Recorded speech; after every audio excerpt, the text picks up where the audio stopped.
person, what are the nuances of a 4-on-3 power play? And what goes on with that? You're like Curious George back there, huh? Well, I'm actually going to write I got lots of time afterwards if you want to go over it. I'm actually going to write about that. You know, when you're killing, you're identifying obviously the team you're playing. Do they have a face-off play? Do they have a shooter? If it's obviously you think of Pasternak right away. You're gonna Ovechkin. You're gonna know and understand they're probably trying to go to that guy. Who might be the passers or a pass-first guy? Can you catch him and jump him? Loose puck races, battles, can you win it? Entries, can you isolate a guy? When you do get possession, can you kill a second or two? Because it's not a 5-on-4. There's fewer guys out there. Obviously, there's more time and more space. So there's lots of different either tactics or strategies that can be employed. When you break down the game, however, you break down just 5-on-5, 4-on-4, 4-on-3, 5-on-3, 5-on-4, 4, the opposite, killing power play. You have hundreds of situations in a game that could happen. So last night it's 4-on-3. The amount of times that situation does happen, you don't get a lot of practice reps at it. So, more experienced players, more experienced guys do matter.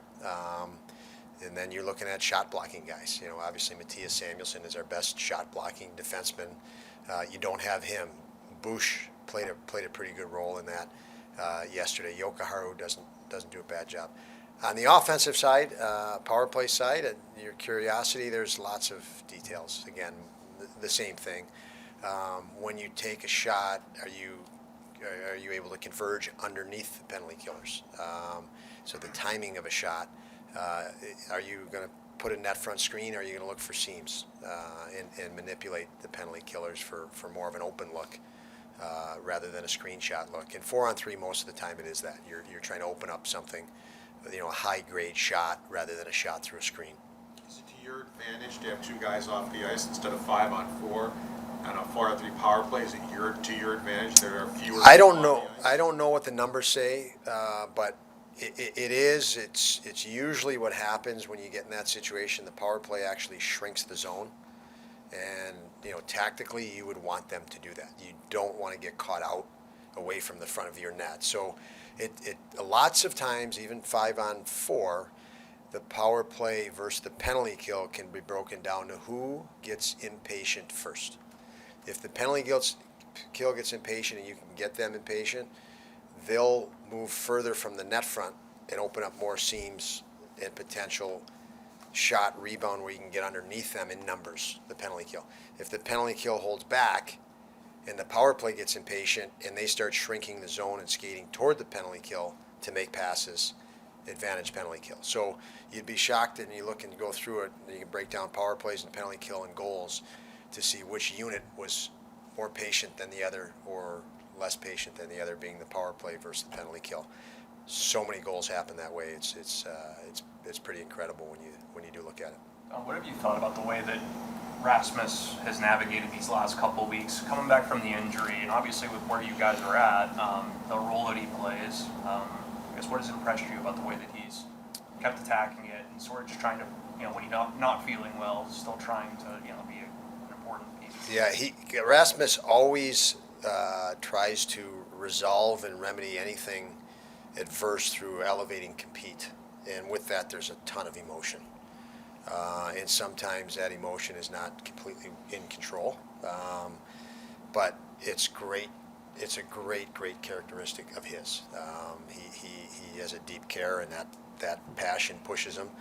But as a young player, these are different stressful situations that he's gaining experience in, and the experience he's gaining is really for him is how to control his energy and funnel it the right way. He wants to, we've all watched him for years now. When he gives up a goal, he wants to get it back immediately. So sometimes you lose the ability to even read a play. You're just trying to dictate and influence the play now, and it might not be to your advantage. You're trying to stick handle through somebody and do it now because you want to resolve the mistake that just happened without the patience of waiting for the best opportunity to do that. And so these situations where he feels more pressure, he's obviously elevating his compete, and somewhere in there he's going to find a greater balance of how to pick his spots. And that's a process he's into, and it's a great position that we're in as an organization, fighting for a playoff spot in extended time here, with some ups and downs within that he can use that, and we do as coaches day to day to help him look at this scenario. Might not be a time to try to toe drag a guy. You might just wait to fight another day and make sure that puck gets deep.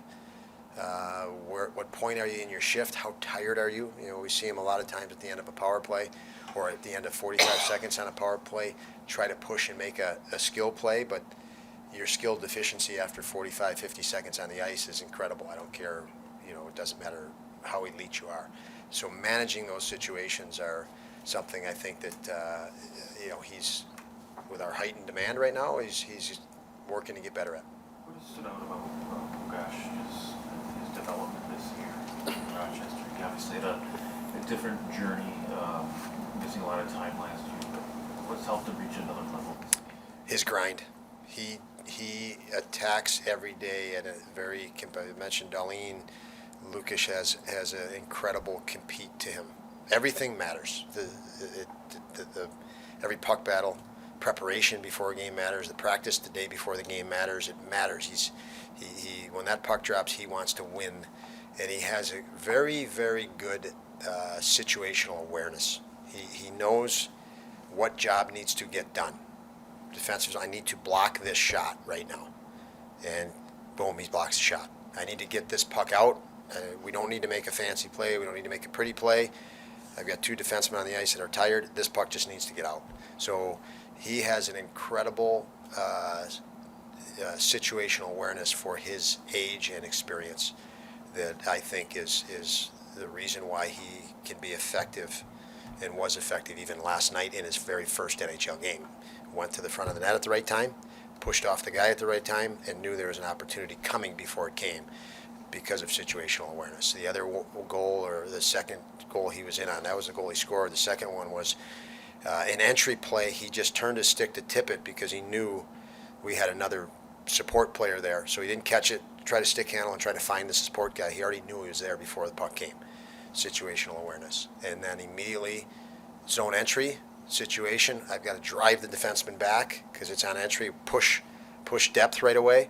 You'll see in the video, as soon as he kicked it out by our bench, he drove the entire defensive group on the other team back to the net, which opened up the zone for pass options.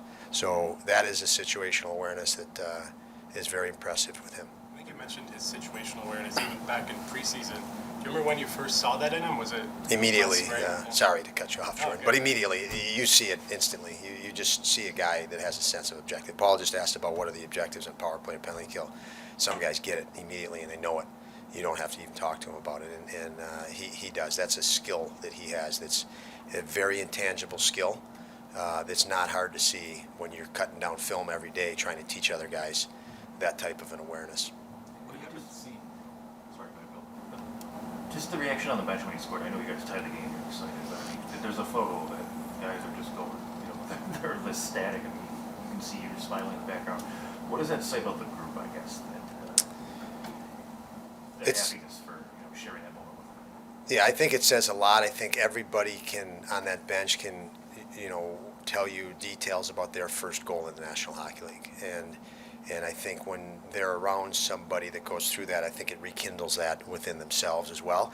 And then I would say the other component that comes to mind for me is just training camp. We really use training camp. I commend our older players, Okposo, Gergensons, Anderson, for making all the guys come in here and feel like they're Buffalo Sabres. They're important to this organization, whether they're going to end up at the end of training camp in Rochester or not. They're part of the Buffalo Sabres, and so when Lukas comes back, I think he feels very welcomed in that locker room by the group. And I think you're mentioning a picture on the bench and the emotions on the bench after he scored. I think there was genuine enthusiasm for a guy they got to know over the course of the last 2 seasons. We haven't seen this team in very many shootouts this year. What goes into your picking a lineup for the shootout? First of all, that is a real challenge when you haven't seen many, and guys don't have many reps at it, because shootouts, they're hot and cold. Even the best players have streaks, hot and cold. They're feeling it, and then they're not feeling it. And when you have such intermittence between them, you don't know if there's no chance of a guy being hot. So now you're looking at that list of players, and you're saying, okay, I got a list of talented guys here. Maybe who's feeling it in the game, who's got a little bit more confidence right now in what they're doing, specifically to scoring, and so you're looking at potential, guys that scored in the game and where they may fit in, and then the assistant coaches do a lot of work, even post practice, and Mike Bales with the goalies of that specific thing, shootouts, and they actually try to manufacture pressure on them a little bit with either having competition of it, and they take an inventory of who's doing well. Mike Bales will look at that maybe with the goalie that we're playing against and the style he plays. And there's communication. They put together a list before the game of potential shooters, and then communication right at the post game on the bench between Mike Bales up top and Matt Ellis and the rest of the assistants to kind of put a list in an order together who we want to make a decision on that at that point. You have guys clamoring to get in, saying, hey, let's Sometimes you do, and sometimes you look at a guy and you're like, he looks like you don't want him to look at him right now. It's interesting. So. Is Dahlin one of them that's looking at you like? Dahlin was probably mad at me going home last night. Yes, yeah, and he honestly was told he was going to be the next guy to go, and but yeah, he's always chomping at the bit. What have you seen from Jack Quinn so far this season that has allowed him to flourish on that line with Dylan and JJ? And from a coaching perspective, now that he's kind of realized his potential, what's the ceiling look like for this kid? Yeah, the ceiling is. I don't know what the ceiling is. I mean, it's high. It's high because he's highly intelligent. So he learns every day, and he competes, and he's. You see him engaging physically, and he's giving up 20, 30 pounds, and he's giving up considerable strength.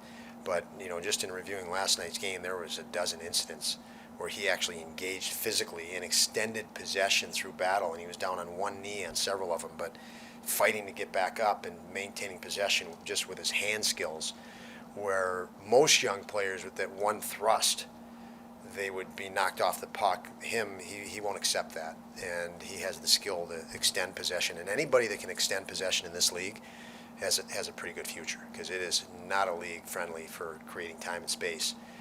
He does that through that compete that I said, and the hand skills and awareness as well. So he's pretty impressive. Has he found another level just in the last week or 10 days? But it seems like the last 4 or 5 games he's holding the puck longer. He's making more plays. You can count on 2 or 3 plays he makes at least a game. Yeah. It seems like. I think he is, Bill, to answer your question, that he is finding another level, and I think he's just going to continue to do that based on his habits. What I said, he watches film every day, and he watches other players, watches himself in the context of the game and opportunities that he had or forewent.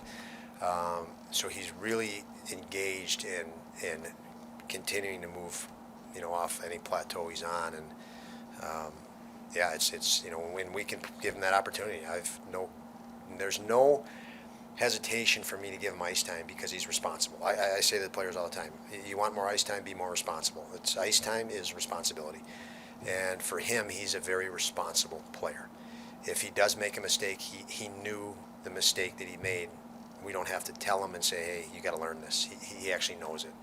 And he was hedging one or the other, which is part of the game. You have to do that. So he is proven to be a very responsible guy, and I think that we can give him the ice time that's going to help him develop now. This has become an offense-driven league in a lot of ways, but what do you think it should take to win a Selke trophy in today's NHL? Whew. You are putting me on the spot. Yeah, who comes to mind for you? I mean, Watching this team, I think of Zemgus. Yeah. Players like that. Yeah.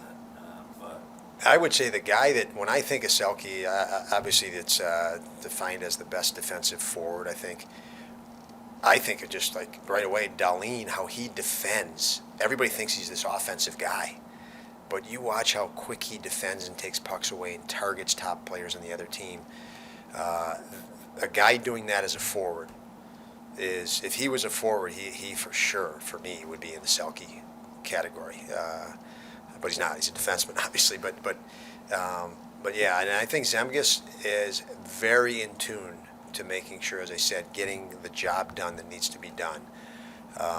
So yeah, he definitely has characteristics of that by his intent. As Cozens gets more experience, do you see him in that kind of a conversation? I think he has the potential for that, definitely. He is building an offensive game. Obviously, he's got 20-some goals, and he's an offensive thinker by instinct. So it is going to take him some time. When we go through lots of film with him on defensive details, that he's adding to his game, and he's added a lot there. He takes a lot of pride in that. So I think down the road, he will be a guy that will be mentioned in that category. Yes. How have you seen Ukko manage the ups and downs since he's joined you guys on a full-time basis? I think he's shortened the downs, which is really positive. That's the first thing I think of. He hasn't been down for long when he's been down, and that's a real big sign of growth, to not anchor down in a down. And he's been resilient. So I love the way he's handled it. And he's young. I mean, there's so many. If you look at just the hours of work these guys have, we did a little thing yesterday and added up all the ice time that our defensemen have had in their career, and you're talking 70 hours of work, and that's not even 4 weeks of work in a normal workforce, and that's all the training these guys have had in the NHL yet. So you can just imagine how much they're going to be better and better, and so for Upi, there's not a lot of experience there, and so for him to manage downs as well as he has to this point is significantly good. What about Craig today? You thought maybe he could get on the ice today. Is he nursing an injury? He is, yeah, yep, he is. So he's just more maintenance on the injury. That's I don't even, day to day sounds like it could be. It's probably more hour to hour. The resolve that should take place.